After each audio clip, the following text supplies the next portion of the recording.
Welcome to the Author to Authority podcast. I am your host, Kim Thompson-Pinder, and joining me in starting off 2022 strong is the wonderful, fantastic, amazingly talented Juanita Wootton-Radko. Welcome, my friend.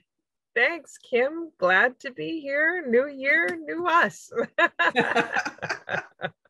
And to all our listeners out there, Happy New Year. And I hope that your Christmas and New Year's was filled with lots of family, fun, friends, peace, joy, love, all the good things that this season brings. But you know what? Sometimes this season can be hard as well. So if that's you, know that our heartfelt, wishes for you for 2022 is that the things that have happened in 2021, you'll be able to let go of slowly and be able to move forward. So thank you so much for being a supporter of the Author to Authority podcast in 2021. We appreciate you more than you know. Now, in the last episode of the year, we started the first of a two-part series of starting off 2022 strong. And I think we got sidetracked a little bit in there, but I think it was a good kind of sidetrack. Yes, I did feel like we were giving quality information, even though we came at it from a bit of a tangent. So definitely look up that first episode so that you get the first half of this show. Yeah, and actually it was the last episode. So just go back one episode if you haven't listened to that. We talked about a lot of different things, but the two main points that we wanted to cover and we did was, what worked in 2021, what did not, and, what are the new things that you can bring into your business in 2022. Mm-hmm. So moving forward, the third point that we wanted to talk about, I'm becoming more aware of those filler words.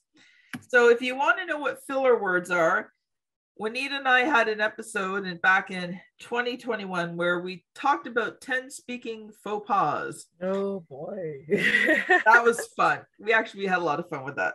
But one of them is using filler words like so like, and yeah. Yes, the drawn out and. There's times when you need an and, but when you go, and I was thinking about this, you didn't need that and. That was your pause note. This is your hold music while your thought loaded. I went back and I was listening to one of the episodes we did, Juanita, mm-hmm. And I must have been very tired when we did it, because every sentence started with And I'm like, that's so bad. That is so bad. And I could hear it like every time. I'm just cringing. I'm like, I hope my audience still wants to listen to me after that. Yeah. Okay, we say, all right, audience, we're going to have a prize if someone comes in with the exact number of fillers that we do in this episode. Right? Are you tracking it? No, I'm being silly. I was just thinking it would be we should make up a bingo card. That's what we'll do. We'll have a printable bingo card where we have and find out which episode gives you the full house. We'll have to come up with some prizes for that one. Mm-hmm. I was just about to say so. Let's continue with point number 3. And point number 3 is, what areas do you need to be more consistent in to gain momentum? And that's one I've been thinking about a lot. I feel like sometimes my entrepreneurial ride has kind of been like this. Like I have really good times where I get a lot and I get momentum going, and then, I've put too much on my plate, and then it's like, I can't get it all done. And then, like a roller coaster with peaks and valleys. She was doing the sign language for that. So if you aren't watching the video, peaks and valleys. Peaks and valleys. Good point there, my friend.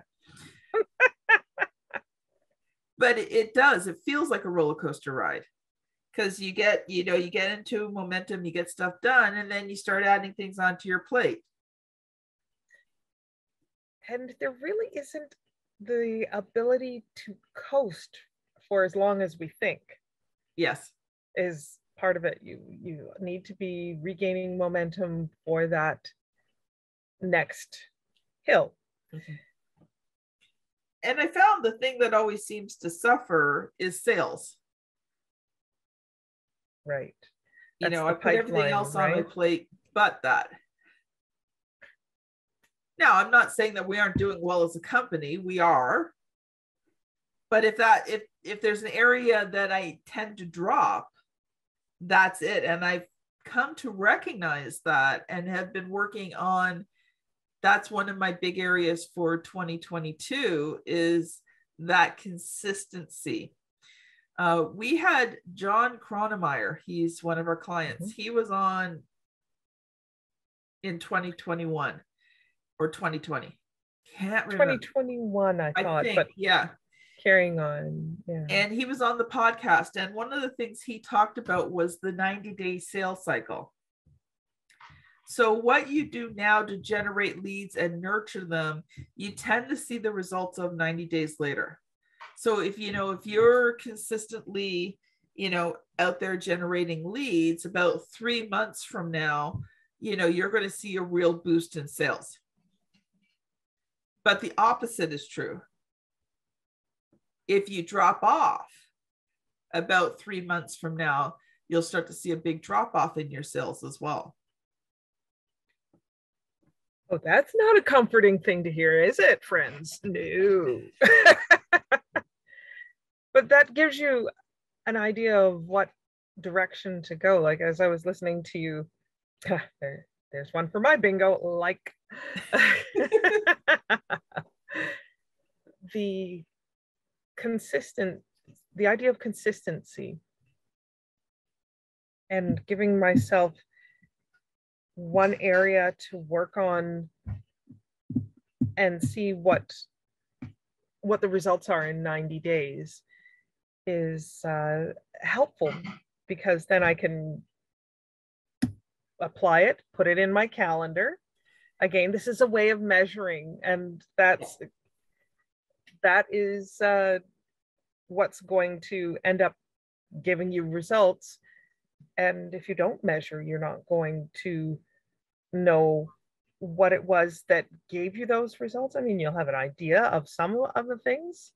Yes. But if you're intentional about it, you can really track your numbers. You can track it. You can fine-tune things faster, knowing what was really helpful and what appeared helpful but was actually just a distraction. Yeah. About, a week or two ago now, just before Christmas, I attended Podapalooza. It's hard to say. Anyway, it was a one-day podcast conference, and they had speakers there and lots of training and teaching. But one of the things you could do as a podcast host is sign up to do interviews that day with experts. And I was able to do 3 or 4 interviews. And so at the end of the month, I actually have 2, darn.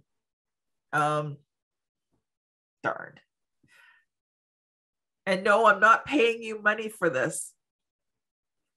Oh. So Juanita gave me for a moment there. Juanita gave me a puzzling look. Back when I was a teenager, there were certain not nice words that I used to say. And spicy sentence enhancers. Yes. And I needed to get rid of them out of my vocabulary. So Juanita made me a deal. She heard me saying those words. I had to pay her 25 cents. And, 25 cents now, well, that's nothing. But, back when we were teenagers and minimum wage was $2 an hour. That was good money. That was good candy buying money, my friends. And jerk that I am, I would be like, look at this candy, Kim. Would you like some? I bought it with the money that you gave me. Thank you. Oh man. Oh, I hated Needless to say, I got sick of paying her very fast and cleaned up my mouth. So her money stayed in her pocket instead of going to mine. I think that the psychological as a word for that would be like, two, bing, bing, second mic. I believe. Are you going to start paying me money now? I don't think so. This is. You want a quarter? No, it's inflation now. Nope, I don't think that's a good idea. I was going to say it's negative reinforcement. Kim didn't like paying me the money. So anyway, we are getting away from our topic, aren't we? Yes. Let's come. Dun, dun, dun, dun, dun, dun. We're going to, I see it on the horizon at this point. Consistency. Yeah. The point was, at the end of this month, I have an accountant and a financial advisor going to be on the show. And they both are going to be talking about tracking your numbers, but they both come at it from a very unique perspective. And so two really amazing conversations. So if you feel like you need to know more about tracking your numbers, keep an eye out for the last 2 episodes of the month, because that's where we're going to focus in on for those 2 episodes. And I was thinking about it too. You know, one thing I describe to my clients is momentum is very aloft. You just don't walk up to momentum and get momentum in your life. Momentum's kind of like that superstar with a whole bunch of bodyguards and gatekeepers. But momentum's main gatekeeper is consistency. And they're actually best friends. So, you know, if you want to get momentum, you better become really good friends with consistency, because that's the only way you get to momentum point. But I was thinking about it, you know, like not even just in sales, consistency in marketing. You know, marketing is that first step in gaining attention for you and your business. Are you consistent in your marketing efforts, in the things that you do that promote you and promote what you do? Are you consistent in social media? Are you consistent in networking? Are you consistent in asking for referrals? You know, if you're not getting referrals, I just said, you know, we're going to have one of those days today, my friend. If you are not getting referrals for your business, you are missing out on some of the best and easiest way to get sales. When your clients and your customers refer people to you, those are very warm to hot leads. And if you have the right product at the right price that they can afford, you can convert them very easily because someone else has already done all of the legwork for you. That is true. That is so great when that happens. And I was thinking one of the things that people are going to say is, well, that's nice for you that you know so many people that give you referrals, Kim. But how do you get referrals, Kim? You ask for them. Dun, dun, dun! News flash! I tell my clients that I love referrals. And what I do is I always offer my clients a referral fee. Now, some of my clients, they take the referral fee. I have clients who don't need the money, so they just refer people to me and they don't want anything in return. Well, okay, that's not true. One of our clients, I have to pay him in maple syrup. Because he was connection. He was born and raised here in Ontario, Canada, but now married a Southern belle and now lives in the Southern United States, where they do not have maple syrup. So, oh, darn. What I do is I will get him locally made maple syrup and I ship it to him as a thank you gift. And he gets so excited when he sees that box coming from me because he knows what's in it. The good stuff. So this is there's mine. Another thing where I'm going to say the calendar can help you with this. I'm not trying to make this about the calendar, but what is consistent about a calendar is that you can mark it. You can put January, you put your target number for get 3 testimonials or 3 referrals from, or at least ask 3 people for referrals, or 4, you look at how many weeks you've got. 3 people, ask 3 people every week.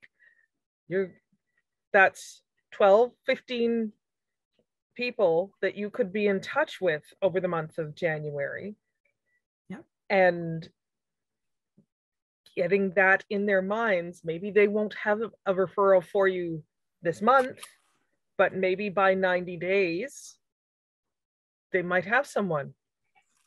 And well, then it's amazing. Like clients like, oh, I didn't know you'd want referrals. Like I've had clients say that to me. I'm like, and I feel like saying, really, I don't want additional business. But because I got into this because I hate money. But that's the thing, like some people just don't think about it. Like they don't think that way. So you have to let them know, hey, I love referrals. If you have friends, if you have people, if you meet someone at a networking meeting, and they talk about the fact they want to write the book, please, please, please introduce us. And again, I make it worth their while. They either get, a nice referral fee from me, or, I send them a really nice thank you gift in return. So referrals, getting consistent in getting things done faster. We talked about in the first episode about the 80-20 rule. So what 80% of things you're doing that produce 20% of results that you can cut out so you can focus on the 20% that produces the 80% of the results. Try saying that really fast. So getting things done faster. And then the last one is social media. How can you be more consistent in social media? And one thing I've been focusing on there, now the last December, that was a write-off. There was no consistency on my social media in December. It just did not happen. But what I've done is I have social media software now, scheduling software. And I am going to be working with our VA to have her schedule things way in advance for me.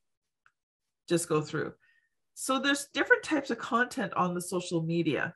So the content I'm going to have her posting is my evergreen content. I've created content that you can post over and over and over again. And so I make it so that, you post it either every 30, 60, or 90 days. And I can guarantee you, people say, well, won't people get tired of seeing it? Well, especially on Facebook, most people didn't see it the first time anyway. Thank you, algorithm. It's just the way it goes. Mm-hmm. So, if you are that's really bad. I am getting tired. It's close to the end of the day for us. If you can become more consistent on social media, it makes it easier for you to grow your audience. So even if you are posting just once a day is enough to gain some consistency and momentum. Now, with my Facebook groups and my Facebook pages, I tend to post 2 to 3 times a day. So that's what I'm going to be scheduling in and they're different types of posts. Then on top of that, from time to time, I will just be doing like Facebook Lives or just throwing in things that are of interest, things that are current events, all sorts of that kind of stuff as well. But you're going to see growth without even reaching out to anyone, you know, to get them to be a part of your group. The consistency in posting and people sharing what you post, your group will grow because other people see it. When you post to your group, the friends of the people in the group see some of the stuff too. And if you have your privacy levels set properly, Facebook will share that out. So in my groups, I have people being added to it all the time when I post consistently. Now, when I don't post consistently, guess what happens? Not much. Fall off. Exactly. All right, so we have 2 more points here. Let's cover them quickly because, again, we are almost out of time. Kim, what work can you delegate so that you can focus on growing the company? Woohoo! I knew Juanita would like that point. Good, wonderful best friend that she is. She sees me when I'm stressed out. You know, my clients don't see the stress. You know, she's the one who sees everything. So she knows when I'm burnt out, when I'm overloaded, when I've taken on too much. And then I talk about taking on more and she rolls her eyes at me and she's like, you can't even handle what you got now. Like, what do you even think you're taking on more? So, and of course, she does say it like that, but I know what she meant and she loves me lots. And it's kind of like, yeah, I know. So, no, I just said it again. One of the things that I am delegating out is, the social media aspect. Also, there's some graphic work that can be delegated out. I am hoping in 2022 to be able to start to develop a sales team so I can start delegating out some of that. I always want to be a part of the sales process, but if I can have, you know, sales professionals out there generating leads, you know, doing most of the work for me, then I can do the bringing in and the onboarding. So that's kind of 2 areas that I would really love to be able to delegate out more to. We come down to the fact that time is a finite resource. Yes. And finding a person or a team of people who can assist you in this will ultimately benefit the business. I could clean the kitchen for an hour, or I could get my children to be helping with me, and the same amount of cleaning gets done in 20 minutes. Yes. At least conceptually. Sometimes it's hard with a 9-year-old to but in essence, eventually you get there. I know this is true. Funny you said that. There we go again. Most Christmases, I do all the cooking and the baking. And some, you know, there's 1 or 2 family members who always do the dishes and clean everything up. And this year I knew that, you know, that main person who did it was been under a lot of stress and just had a lot going on in her life. So sometimes you need to use a sew, Kim. Sure. Go ahead. So when my son and, you know, the other male members of the family came in, some adults, some teenagers, I pulled them aside privately and I said, listen, for years now, you guys have just sat there after dinner and not done anything. This year is going to be different. You are going to get up, you are going to do the dishes, and you're going to do it before the other person gets into the kitchen and starts doing it.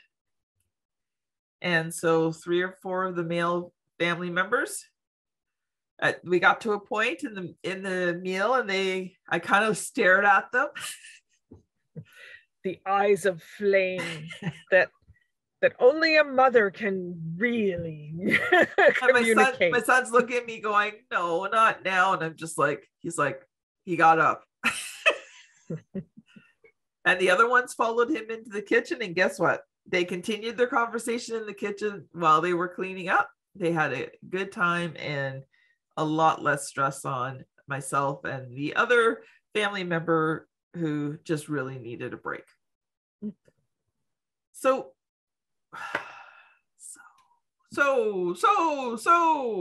that kind of what leads systems can you put in place to make things run more smoothly? What systems?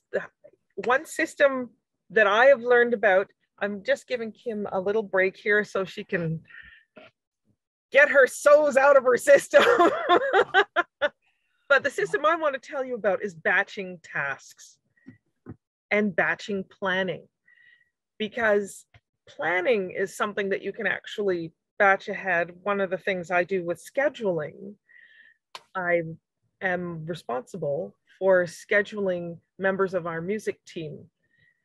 And I could do it two ways. I could either plan to schedule certain people for rehearsal every Sunday night or every Monday and think, well, that's great. That's got this next week. That means I'm doing it 4 or 5 times a month. Or my preferred thing is to batch the scheduling task. And I usually try and slot them into the schedule for about 3 months in advance. I know that there will be changes coming up, but by doing it all at once, then we just need to make fine-tuning changes as we go. And most of the heavy lifting, the thinking process of, it's kind of like Sudoku playing, will this person fit in this rehearsal, or no, they don't work together, these ones don't have the skill set that we need, that kind of scheduling thing. Do it all in one sitting. Yes. And that is a very effective way to make your system run more smoothly. Kim, what's something that you do that you find makes things run more smoothly? Well, you and I have put together a system for hiring people. Mm-hmm. Hiring and onboarding our freelancing team. We don't hire all the time. We hire probably 2 to 3 times a year. So the first few times we did it, we were scrambling because we couldn't remember what we did the last time. Yes. We put a system in place for hiring people. So now when we go to hire people, we've got it down. We've fine-tuned the whole thing. And we can do the process quite quickly and find the right people. Some other things you could put into place. Financial systems. This is one I need to work on. I do not like accounting. I'm really good at it. Don't like it. I put it off. So I need to put a system in place for keeping it up to date more. Mm-hmm. And some of that's got to do, I'm going to use the word, I need to schedule it into my calendar. And she's smiling at me and not saying anything because she knows. She knows. She's been telling me this. I have, yeah. What can I say? It works for me. And that's something that can work for a lot of people. Mm-hmm. One of the things that I have found has improved my, my financial management system has been to, it's called delay delivery email. That's what Outlook calls it. Schedule send is what Gmail calls it. I have a regular bill that with a changing amount. So I don't like to have it automatically withdrawn from my account. Yes. Because sometimes I need to pay it more. I or pay it less. a little sooner or a little later, just depending on when payday falls. Yes. So I wait till I get the bill, the statement for the month, and then I send I set up the post-dated payment so I don't forget to pay it, because what I used to do was look at the bill and go, well, it's not pay week, so I can't pay it till next week. But I don't know about you, but life happens from the time you get your bill email to the time that the bill is due email, or the time that payday happens, and maybe you forget, which is what I was consistently doing. One of the things that really helped me was, as soon as I got the bill, put the payment on, schedule it so that it was going to be paid a couple of days before the due date. And I would send myself an email around scheduled for when the due date would happen, because what I found was really upsetting was the time that I forgot that I didn't forget and ended up paying a bill twice. And you know what? They don't want to give you your money back. So I had to remind myself, guess what? You've already paid this in full. Okay. That is really helpful for me, is having it on automated and having a reminder. I do it a little bit differently. My husband gets paid every 2 weeks. So that morning he gets paid, I go in first thing and I pay what I need to pay. So I take that, half an hour, I figure out, and a lot of my bills, I just break into 2 monthly payments. So the same amount's coming out basically each paycheck. And I just go in, okay. And it's always the same bills. It's the same 5 bills, right? So it's like, okay, dup. And I pay them off before, anything else gets paid. That afternoon I go in, I believe in tithing. So I go in, I take out the tithe that goes to the church. And by doing that, and even with the business, what some people don't take into consideration, and here in Canada anyway, I'm not sure about the United States or other countries, but here in Canada, if you're a freelancer or a small business owner, you can set up a payment account through your bank account with the, United States would be the IRS. Here it's called the CRA, the Canada Revenue Agency, where you can deposit money ahead of time to cover your taxes for the year. If you are not paying yourself a salary or have payroll where the taxes are coming off, at the end of the year, you go to do your taxes, and usually the first year is the worst.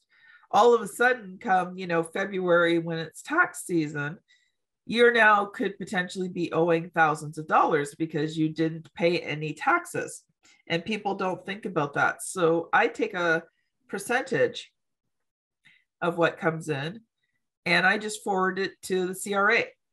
Now, come tax time, they send a statement of, how much did I prepay in 2021? That all goes to my accountant. And most years, there was one year I had to pay like $200, something like that. I had miscalculated a bit. But most years, I either come out even or I have a refund, which is really nice. Because and I use that refund. That's my spending money. I should probably invest it or something, but I worked hard for that money. I prepaid it. I was faithful and good. So that refund money, that's mine. I could do something with it. Now, some years, we've had to buy cars. Last year, we put, about $30,000 worth of work into the house. So I didn't have any play money, but it's nice to have a fixed up house. So that was my reward. Mm-hmm. All right. Well, I think I have no idea how long we've gone, but I think we've gone way over time there, my friend. Do you have a final thought to close out this 2-parter? Set up a schedule in your calendar, friends. It'll pay off. I think that was my advice in the previous episode too. That's okay. Repetition is good. So my main point I would like to make is the consistency factor. If you apply the consistency factor in all of the areas of your business, you are going to see the growth that you want. So thank you so much for listening. This is Kim Thompson-Pinder and Juanita Wootton-Radko on the Author to Authority podcast. Have a great day, everyone, and we will see you on the very next episode. Bye now. Bye-bye.